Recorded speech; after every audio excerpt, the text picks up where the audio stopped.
दोस्तों, बॉलीवुड एक बार फिर से बासी माल लेकर आया है। बिल्कुल टिकट विंडो पर आज जो फिल्म रिलीज हुई है बेबी जॉन, बासी माल है। बासी मैं इसलिए कह रहा हूं कि एक तो ये 2016 की फिल्म थेरी का रीमेक है, साउथ इंडियन फिल्म जिसमें थलपति विजय थे।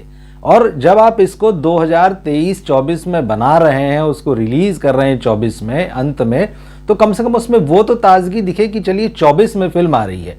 लेकिन मुझे लगता नहीं कि प्रोड्यूसर ने, डिजाइनर्स ने, फिल्म के डायरेक्टर ने इस बारे में सोचा भी कि अगर एक हम रीमेक कर रहे हैं किसी फिल्म का तो उसको थोड़ा नए ढंग से करें।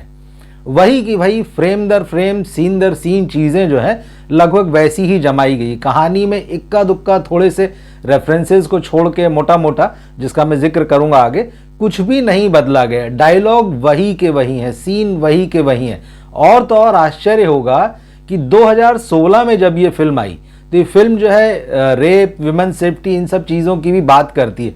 तो 2016 की थेरी में जो फैक्ट दिए गए थे कि इंडिया में जो है हर साल जो इतने रेप रिपोर्ट होते हैं, फिर उसमें से इतनी गिरफ्तारी होती है और हर घंटे जो है वो इतने रेप अभी भी हो रहे हैं, मतलब वो फैक्ट ज्यों का त्यों जो है आपने 2023-24 में भी चेप दिया। मतलब इतना भी जरूरी नहीं समझा कि चलिए ठीक है 16 की फिल्म अगर हम 23-24 में बना रहे हैं तो कम से कम उन आंकड़ों को अपडेट कर लें।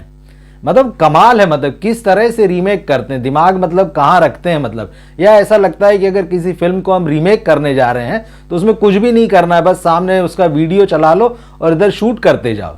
गजब किया है। मतलब एटली जो इस फिल्म से जुड़े हुए हैं वो ओरिजिनल फिल्म के राइटर भी हैं, डायरेक्टर हैं। उन्होंने इस फिल्म को यहाँ प्रोड्यूस किया, उनकी वाइफ के नाम से ही फिल्म आई है। और उनके जो असिस्टेंट रहे हैं वहाँ पे, कालिस, हम लोग अभी तक कलीस बोल रहे थे, हिंदी में जब नाम आता है पर्दे पर तो कालिस आता है। तो कालिस जो इस फिल्म को जब डायरेक्ट करते हैं तो आपको लगता है कि बॉलीवुड का शायद जो है ना सेकंड दर्जे का डायरेक्टर भी इससे अच्छी फिल्म बना लेगा अगर इसी कहानी को रीमेक करना है तो। एटली का असिस्टेंट, एटली के सुपरविजन में अगर ये फिल्म बना रहा है तो आप उम्मीद करते हैं कि चलो कुछ तो ठीक बनाएगा, कुछ तो बेहतर करेगा। और ये बॉलीवुड वाले भाग इसीलिए रहे साउथ में, इनको लग रहा है कि वहाँ शायद अच्छे डायरेक्टर हैं और फिल्में जो है वहाँ की जो है चल रही हैं इस समय, तो उनको लग रहा है कि वहाँ की सारी चीज़ बढ़िया है, लोकेशन भी वहीं के ले लो, हीरोइन भी वहाँ की, उसका डेब्यू करा लो। मतलब एकदम से पलटी मार गए हैं कि साउथ का चलेगा तो अब सब साउथ का उठा के ले आओ। केरल तक पहुंच गए हैं फिल्म शूट करने के लिए। लेकिन भाई असली चीज है कहानी, कहां से लाओगे उसको? मतलब आप रीमेक भी नहीं बना पा रहे, मतलब बहुत ही शर्म की बात है। अव्वल तो मेरी इस फिल्म को देखने की बहुत इच्छा नहीं थी क्योंकि ओरिजिनल फिल्म मैंने देखी हुई थी और मैं जानता था कि कहानी में कुछ नहीं करने वाले। लेकिन पिछले दिनों फिर वरुण धवन का एक स्टेटमेंट आया था कि हमने ओरिजिनल फिल्म जो है उसमें कुछ बदलाव किए हैं, काफ़ी ठीक ठाक। उन्होंने कहा था कि इंस्पायर्ड है उस फिल्म से, कुछ इसी तरह के शब्द थे।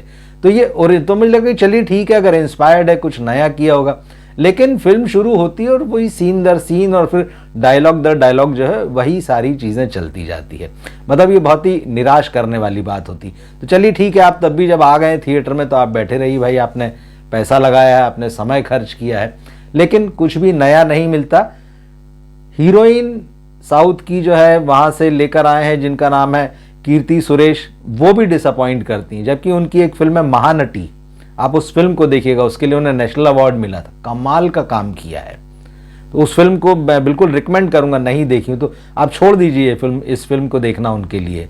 दूसरी वामिका गब्बी, अब वरुण धवन के साथ वामिका गब्बी अब काम कर रही हैं। आप सोच लीजिए कि वरुण धवन जो एक समय जो है नेपो किड में टॉप पर रहे हैं और टॉप की एक्ट्रेसेस के साथ काम करते रहे हैं, आज उनकी स्थिति ये आ चुकी है। वामिका गब्बी के साथ जो वो उनकी पेयरिंग चल रही है। एक छोटी बच्ची है, उसका काम चलिए ठीक है, उसने अपना काम अच्छे से किया। इसके अलावा जैकी श्रॉफ है इस फिल्म में। अब एक और बात समझ के बाहर है कि जब आप एक यंग हीरो को ले रहे हैं, उसके सामने एक बूढ़े विलेन को खड़ा कर दे रहे हैं, मतलब कितनी फाइटिंग दिखाएंगे, क्या दिखाएंगे? मतलब ऐसा भी नहीं कि यहाँ कोई बहुत माइंड गेम चल रहा है, क्रूएलिटी दिखाने की कोशिश है। कौन कितना क्रूएल हो सकता है, कितने क्रूएल सीन बनाए जा सकते हैं, कितने हड्डियां तोड़ी जा सकती, सिर तोड़े जा सकते हैं, आंतें निकाली जा सकती, यही सारी चीजें हैं। मतलब कुछ भी, कहीं कास्टिंग इतनी मिसफिट है कि वरुण धवन जो है वो लगते ही नहीं किसी भी उसमें सीनियर पुलिस ऑफिसर। मतलब एक शहर को संभालने वाला जो है डीएसपी रैंक का, डीसीपी रैंक का ऑफिसर है, वो आपको लगता ही नहीं वरुण धवन को देखकर, उनकी हाइट, हेल्थ, उनकी बॉडी लैंग्वेज, उनका लुक कहीं से नहीं लगता है। अब वो वर्दी में होते हैं तब भी नहीं लगते हैं कि ये जो है सीनियर ऑफिसर होगा। और उसके बाद इतनी खराब डायलॉग डिलीवरी है कि आप पूछिए मत। मतलब वरुण धवन के मुंह से सुनते हुए कई डायलॉग्स आपको लगता है कि यार ये जच नहीं रहे हैं उनके ऊपर। तो ये स्थिति है। तो वरुण धवन तो डिसअपॉइंट करते हैं, हालांकि उम्मीदें बहुत थी, उन्होंने ज़बरदस्त इस फिल्म को लेके प्रमोट किया है। और कहानी की अगर बात करें तो फिल्म मुझे लगता है कि जिस तरह से थेरी तमाम जगहों पर 2016 से ही 17 से ही उपलब्ध है और सब लोग देख चुके हैं। तो कहानी वही है कि एक पुलिस ऑफिसर है, वो अब एक तरीके से पहचान बदल कर कहीं जो है वो केरल किसी गांव में कहीं एक अपना जीवन जी रहा है अपनी बेटी के साथ में, और उसका कोई नहीं है। वो वहाँ पर कुछ बिजनेस अपना उसने नया शुरू कर लिया है। उसके बाद में उसकी बच्ची की एक टीचर है, बच्ची की टीचर को कहीं ना कहीं उसके पिता से प्यार है। अचानक फिर कहानी पलटती है और आपको पता चलता है कि ये जो आदमी साधारण सा जीवन जी रहा है वो किसी समय में बड़ा पुलिस ऑफिसर था, और उसने यहाँ उसने जो है एक अपराधी, मैं आपको आगे समझाता हूँ, अपराधी है उसको पकड़ा था और उसके बेटे को मार दिया था क्योंकि उसने एक लड़की का रेप किया था और ब्रूटल मर्डर भी किया था। तो उसका बदला, और फिर वो आदमी क्योंकि विलेन जो है बहुत ताकतवर है, वो इसके घर में पहुंच, जेल हालांकि उसको होती है, गिरफ्तार कर देता है, फिर जेल से वो निकल कर जो है बदला लेता है, इसके परिवार को ख़त्म करने आता है, कर ही देता है लगभग। लेकिन किसी तरह से इसकी बेटी और वो पिता जो है, मतलब वरुण धवन और उसकी बेटी बच जाती, जबकि उसकी पत्नी उसकी माँ जो है वो घर में मारे जाते हैं। फिर ये क्योंकि पत्नी ने वचन लिया है कि भाई अब तुम ये पुलिसगिरी ये सब छोड़ दो और शांति से अपना जीवन जीना है, हम लोगों को ये यही बातें जब चल रही होती, आखिरी मोमेंट्स होते हैं जब उनके फैमिली के, तो ये पत्नी को की बात के अनुसार या कहिए कि उसको दिए वचन के अनुसार जो है वो अपना चला गया और बेटी को लेके एक नई जिंदगी वो जी रहा है। लेकिन उसका जो है पता इस विलेन को लग गया है, मतलब जैकी श्रॉफ को लग गया है, जो कि बब्बर शेर है, बब्बर सिंह है, जो भी आप उसको समझिए। नाम उसका नाना नाना बोला जाता है, लेकिन लोग उसको इस तरह से बब्बर करते हैं। तो खैर ठीक है, तो उसको पता लग गया, वो फिर से चैलेंज करा क्योंकि उसके बेटे को इसने मार दिया था, तो इसको भी उसकी फैमिली खत्म करनी, बदला लेना। तो ये भाई साहब वापस लौटते हैं कि ठीक है अब मैं खत्म ही कर दूंगा।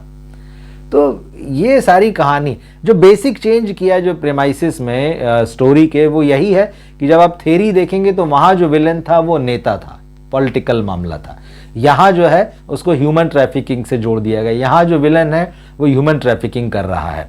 तो मुझे लगता है शायद कि अब इसके लिए भी आप क्या जो चेंज किया उसकी वजह मुझे ये समझ में आती कि शायद आज के समय में इन मेकर्स को नहीं लगा होगा कि किसी पॉलिटिशियन को हम जो है विलेन के रूप में दिखाएं। शायद इतनी हिम्मत नहीं पड़ेगी, क्योंकि जब आप विलेन दिखाएंगे, नेता को दिखाएंगे, तो आपको पॉलिटिकल पार्टी भी दिखानी पड़ेगी। और अगर इस तरह का कोई बड़ा धंधा कर रहा है ह्यूमन ट्रैफिकिंग जैसा, या उसको मतलब कोई और भी बुरे काम कर रहा है, तो कहीं ना कहीं आप यही दिखाएंगे कि भाई इसकी पार्टी पावर में तभी तो कर पा रहा है। तो ये एक तरीके का जो मुझे समझ में आया कि शायद ऐसा कुछ डर है कि भाई कोई रिस्क नहीं लेना, किसी तरह की बात हमें नहीं करना है, सब गुड गुड रहना, तो उसको उठा के ह्यूमन ट्रैफिकिंग पर जो है उसको शिफ्ट कर दिया पूरे मामले को। तो इसमें तो फिर आप कितने ही जो है छल्ले बनाते रहिए और कितने ही छल्ले उड़ाते रहिए, तो वो सारा कुछ है। कुल मिला के जो है फिल्म आपको बहुत डिसअपॉइंट करती है। म्यूज़िक इसका जो है कहीं से कहीं तक आपको जो है याद नहीं रहता है, कोई गाना उस तरह से नहीं है, इक्का दुक्का थोड़ी देर अगर आपको वहीं लग जाए कि हाँ ठीक है चलो सुन लिया निकल आए। इसके अलावा रह गया अब सलमान खान का कैमियो है। अब पता नहीं वो कितनी फिल्मों में अपने आप को इस तरह से कैमियो में दर्ज कराते जाएंगे एक के बाद में एक। और कैमियो भाई मतलब मैं तो इंतज़ार ये कर रहा था कि चलो फिल्म के क्लाइमैक्स में जब हीरो फंस गया है, पिट रहा है, उसके मौत उसके सर पे नाच रही, तो शायद सलमान खान आएंगे सुपर हीरो बनकर और शायद बचाएंगे। कुछ नहीं होता वैसा। जब वो सारी कहानी ख़त्म हो जाती, वो सारा मामला निपट जाता है, फिर 2 साल बाद फिर एक अलग छोटा सा चंक आखिरी में जोड़ा है, तो फिर वहाँ बताया गया कि सलमान ये कोई और गैंग के साथ, मतलब वो पूरा देख लीजिएगा आप अगर देखना हो तो। ये रिकमेंड करने जैसा नहीं, और ना ही सलमान खान का जिस तरह का कैमियो है वो बहुत ही मतलब डिसअपॉइंट करने वाला है। इससे पहले भी हमने उनको सिंघम अगेन में देखा था, मतलब कुछ सेकंड्स की झलक थी, यहाँ कुछ मिनट की झलक समझ लीजिए।